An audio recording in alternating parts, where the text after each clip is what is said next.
Cerita Pawang Ternalem berkisah tentang seorang anak yang tidak diakui oleh komunitasnya karena ia lahir pada hari buruk. Kepercayaan masyarakat di desa Liang Melas saat itu menyebutkan sang anak akan membawa sial tidak hanya pada dirinya tapi juga pada kampungnya. Ia pun harus dibunuh. Dikisahkan saat Pawang Ternalem lahir, kedua orang tuanya meninggal seketika hingga ia tidak memiliki pengasuh. Beruntung ada seorang penduduk yang mau mengasuh anak kecil itu di tengah tekanan untuk menghilangkan nyawanya. Namun sang bibi yang mengasuh itu juga tidak kuat dari tekanan masyarakat setempat yang meminta agar anak itu cepat dibunuh. Pawang Ternalem sempat dilempar di kubangan lumpur yang banyak kerbau agar ia tewas terinjak-injak oleh kerbau. Tapi tak ada kerbau yang mau menginjaknya. Ia juga ditelantarkan di kolong rumah adat yang penuh dengan babi. Tapi ternyata babi-babi itu malah merawatnya. Adalah kelompok peraja Sirah yang membawanya ke sebuah hutan dekat Langkat. Di hutan itu ia ditinggalkan kafilah pedagang. Namun ia ditemukan oleh seorang sakti penguasa hutan, Datuk Rubia Gande namanya. Datuk membesarkan Pawang Ternalem termasuk mengajarkan kemampuan kanuraga. Suatu ketika di desa Jengging Kemawar terjadi musibah berupa Timar. Putri kepala kampung menderita penyakit misterius. Tak ada dukun dan obat yang mampu menyembuhkannya. Satu-satunya pengharapan hanya pada madu yang ada di pohon tualang si Manda Angin. Sebuah pohon keramat yang tidak ada orang yang mampu memanjatnya. Kepala kampung Jenggi Kemawar mengadakan sayembara. Siapa yang mampu memanjat tualang si Manda Angin dan mengambil madu untuk putrinya, maka ia akan menikahkan putrinya pada pemuda itu. Pawang Ternalem pun ditugaskan oleh Datuk Rubia Gande untuk mengambil madu. Tapi sebelum berangkat, Datuk mengubah wajah Ternalem jadi seperti babi. Singkat cerita, Ternalem berhasil mengambil madu di pohon keramat itu. Meski banyak orang yang mati gagal menaiki pohon, Pawang Ternalem, kisah anak buangan yang kemudian menjadi pawang ataupun orang hebat versi drama Karo yang dikarang seniman besar Karo tahun 1980-an, Henry Bangun. Cerita ini ternyata diangkat dari kisah nyata kehidupan masyarakat Karo pada tempo dulu.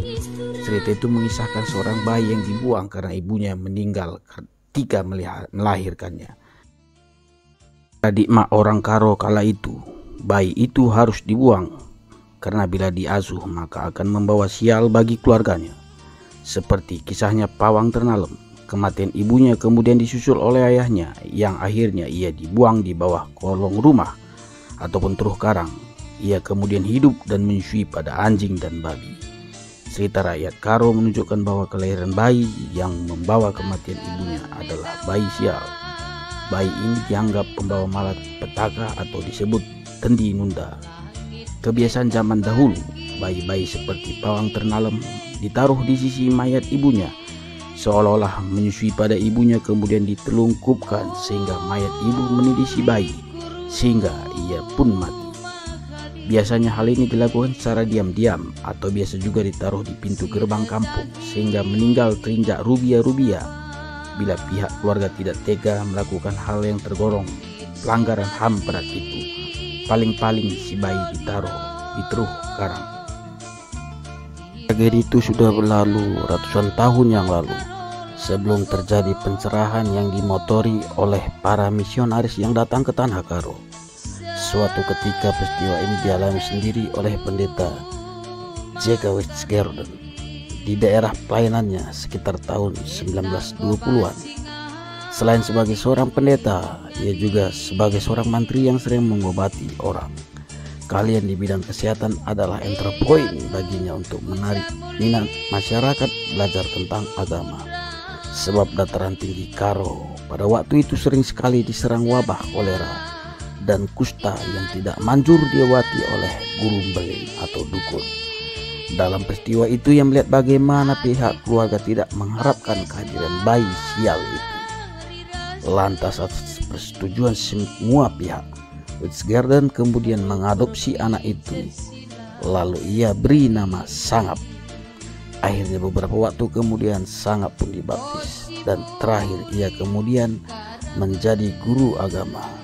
untuk menanggulangi kasus seperti Sangap. Tahun 1925, Rumah Sakit Zending mendirikan panti penitipan bayi. Pada tahun 1926, terdapat lebih 100 orang bayi dirawat di tempat ini. Artinya, banyak sekali terjadi kasus ibu yang meninggal di saat melahirkan. Ketika Sangap sang pawang ternalam menjadi guru agama, ia tidak menjadi berita besar seumpama Romulus dan adiknya, tetapi ia telah menjadi ikon perubahan besar bagi orang Karo. Perubahan paradigma bahwa ibu yang meninggal tidak ada hubungannya dengan takdir seorang, melainkan faktor kesehatan. Pergolakan itulah sangatlah besar. Misionaris berperang dengan roh-roh para dukun dan gunjingan orang yang belum memahami tentang itu.